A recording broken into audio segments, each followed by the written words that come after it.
En anglais, comme en français, le passage du singulier au pluriel se fait en ajoutant un S. Cependant, en anglais, le S se prononce.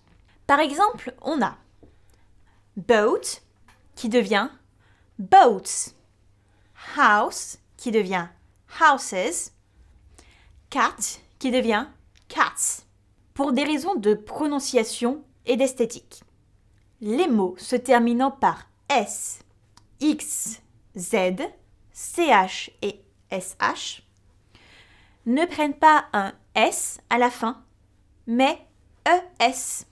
Boss devient donc buses, brush devient donc brushes, box devient boxes, witch devient witches. Les noms se terminant par un Y perdent le Y au profit du IES lors du passage au pluriel. Spy devient donc spies, baby donne babies, city donne cities.